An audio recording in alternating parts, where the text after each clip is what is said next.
Hi guys, it's Carol from 156NL. Today I'm gonna teach you a basic recipe for kind of like a carne guisada, which is a Puerto Rican beef stew, and a sancocho, which is a root vegetable soup that is very traditional as well. So I picked up 3 pounds of beef. Okay, this is already stew beef, it's been cut for me. Now I have here 2 plátanos. I have one cut up in a little bit of water with salt so it doesn't brown. This is what a plátano is. It's a plantain, okay? And I'm just gonna cut this in little rounds, and then I'm gonna put it aside, and that's gonna go into my stew a little later. You're going to need potatoes or any type of root vegetable of your choice. Potatoes, this is yuca, also known as cassave. You can find this fresh in the supermarket. I've used frozen because that's what they have. And then sofrito. Sofrito is a mixture of cilantro, peppers, garlic, onions. This is already pre-made. Some of us have time to make it fresh, and that's wonderful, but this is what I have today. This is my garlic. I have some baby potatoes that I'm gonna also put in the stew, and I made my own mix of dry spices. Some people put adobo.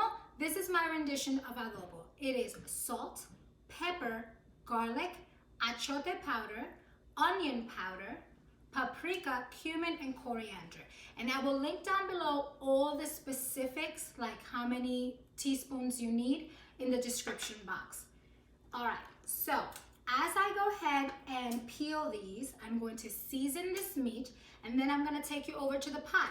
It's basically a dump and go job, so it's super easy, super nutritious, and it's delicious. All right, so I am going to be giving this a good seasoning with my premix. I like to do that because I think I can incorporate a little bit of all the spices instead of doing it one at a time. One hand always stays clean so that I can go back into my spices if I need to. You don't want to cross-contaminate anything, okay? And also, whatever is left of these spices, I use in the stew. So I definitely don't want to put my hands in there after I've touched this meat. Be generous with it, but don't overdo it either, because we're gonna be using stock, and some stock already has salt in it, so you have to keep that in mind when you are doing this. I have my Dutch oven preheating with a little bit of oil, and then what I'm going to do is I'm going to throw in 3 whole garlic cloves and let that infuse the oil before I brown my meat. You can do this with onions, you can do this with whatever vegetables you choose. This is your stew, so whatever you like, it's what you put in it. So I'm going to saute my garlic whole, just like that. If you want to mince it, you can do that. This is a 7.5 quart. I have it on low.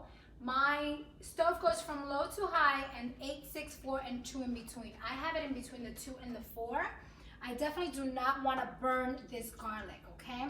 So I'm just gonna leave it there for a little bit before I put in my meat.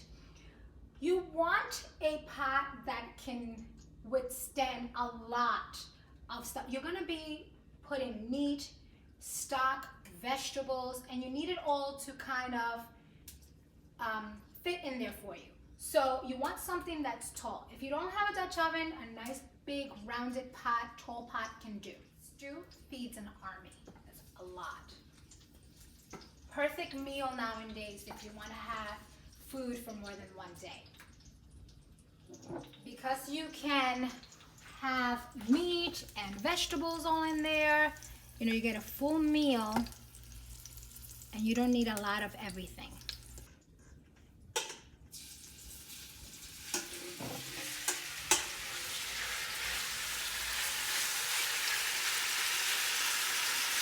Give it some space so it can brown evenly. And every so often, just turn them. Guys, I want to talk to you a little bit about why I use these particular ingredients. This is the sofrito I use because it's all natural. Take a look at it. Okay?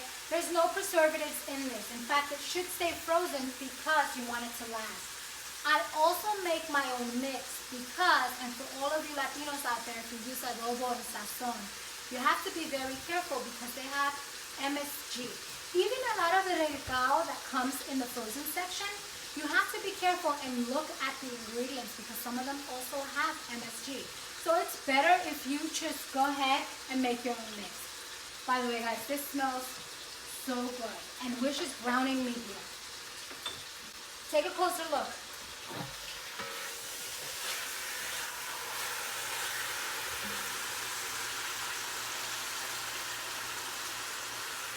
The garlic is infusing the oil. The meat is browning nicely with all those spices.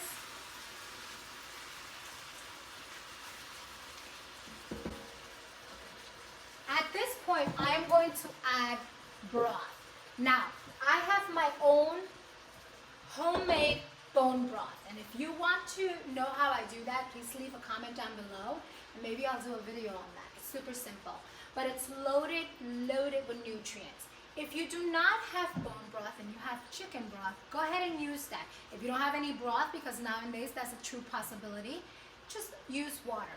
I'm going to put about 8 cups of that in here right now.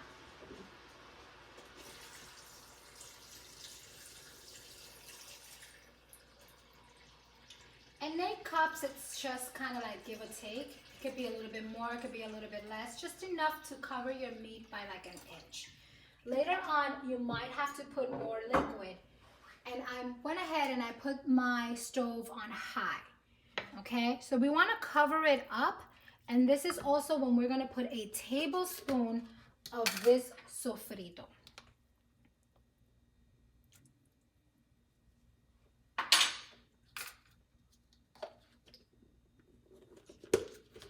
Again, it's gourmet sofrito verde, no preservatives. All right, just mix it well. And that's it for now, guys. You're going to put it on medium heat and cover it for about 40 to 55 minutes until that meat is tender. Okay, and keep an eye on it because as it comes to a boil, you might even have to lower that a bit more. But what we want is for the meat to start to break down and get really, really soft, and for all those juices to come out and join your broth. All right, guys, before I put my vegetables into my pot, I wanted to talk to you a little bit about this Dutch oven. It is enamel, and the thing I like about it is that it is an even heat. So you don't have to blast it too high for it to cook evenly. Take a look as I open this. It holds in so much moisture and it just cooks well all around. There's no cool areas. So see that? Nice and even.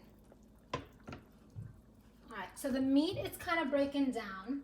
And what I'm gonna do now is I'm going to start with the yuca because this has been frozen. So it's gonna take the longest to cook. Now I'm gonna cover it for about 5 minutes and then I'm gonna come back and add the potatoes and the plátano. All right, guys, I want you to come and take a look at what it looks like. Isn't that beautiful? So this should be done within the next 5 minutes. In the meantime, I am frying up. This is a guilty pleasure. We don't have this every day nor every month, maybe once a month, because it is deep fried and we are very clean eaters. But you can't have a Puerto Rican stew like this without having some tostones. All right, then we're gonna have a nice avocado with some onions and dinner is served. We have some potatoes, some tender meat, plátanos, on a piece of this yuca here. Isn't that nice? And now we add a couple of these. Look at that.